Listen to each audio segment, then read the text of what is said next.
a lot of the work that Ken Leithwood's been doing here, Vivian Robinson's been doing, Ken Rowe was doing, is making, like, I know it's a simplistic contrast to say there are two kinds of leaders. It's not. There's many more, but it kind of works.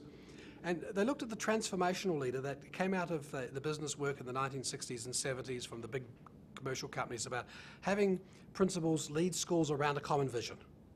Getting every teacher onto the same page, the kids on the same page about what this vision is, obviously aspirational, making sure you create time and space for teachers to realise that vision.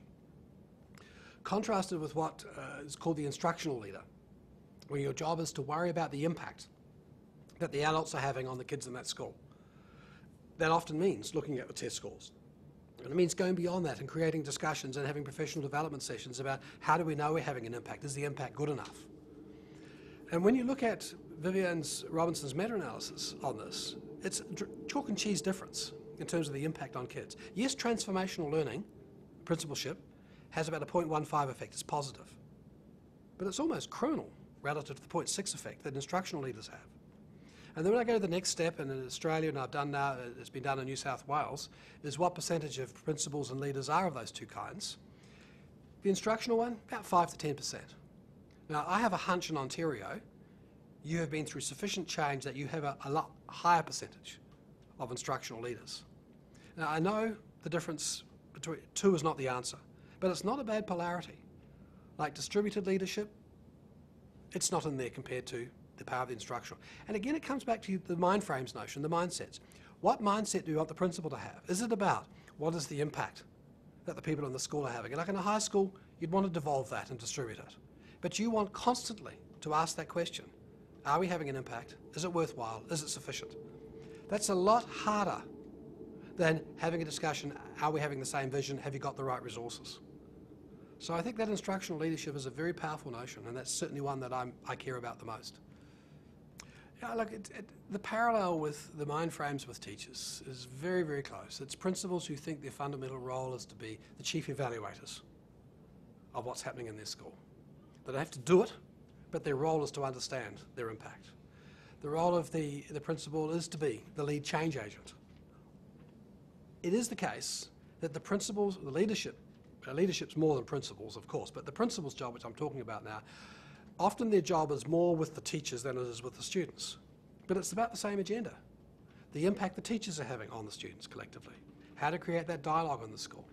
It is about them understanding that fundamentally it is about interpretation of that effect. It is about how we can have multiple ways of teaching kids, knowing which kids we have to be aware of, to find different ways of teaching them, and giving teachers different strategies.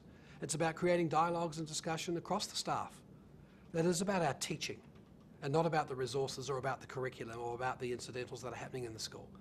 Those are huge responsibilities and tasks. And I think that those things really come to, it's about also, and this is the hard one, it's about identifying in defensible ways when high impact is happening and being prepared to back it, wherever it is. Now that's not necessary, I'm deliberately not saying a teacher, I'm saying where you see it, because it is the case that as a teacher, sometimes I have high impact, sometimes I don't. Now it is the case, take tennis for example. Roger Federer has good days and bad days, but overall, I'd back him as a potential to winner.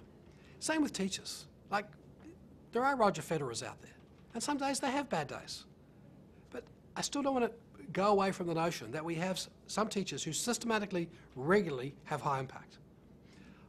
I want to drive a school by success. I want to be known as the leader of the school of identifying in dependable ways, which means I have to expose that to colleagues. That it's not because they're the senior teacher, it's not because they're the teacher that follows the same kind of philosophy I have, but I have evidence that I'm prepared to show in dependable ways. Another thing I want to identify is teachers who are prepared to have that language of impact and drive schools by that. Like, I worked once for a vice-chancellor who came out of the business community. He was a CEO of a very large company. He came into the university, he'd never been an academic. He turned out, in my experience, to be one of the best vice presidents of a university I've ever worked with. And I was talking to him one day about the kind of things I was doing, and he said, do you realise in business, if you get 20% of the market, you have a monopoly? Now that was very sobering for me, because I used to go into schools and think my job was to change the school. Now I think my job now is to get 20%. And if I get 20%, I've got the school. Now, of course I want to go it up. Now, I work with a school at the moment where it took 3 years to go from 20% to 40%. And I work with a school and they say, are they ever going to get there? Well, I'm saying, you're actually there. A critical mass is what you need. You're not going to ever get 100%. That's a rare school, delightful school when you do so. And it does take sometimes 2 or 3 years to get teachers to work along the kind of visible learning ways we're talking. And so I think, when's good enough? When is it good enough? I think it's a thing we need to ask. I think that, of course, in our profession, unlike the business community, we reinvent the problem every year. A new cohort comes in. The fact that you in Ontario can take a new cohort every year and get them up to that standard every year is stunning. How do we, as leaders, identify, esteem, value, and work from that success?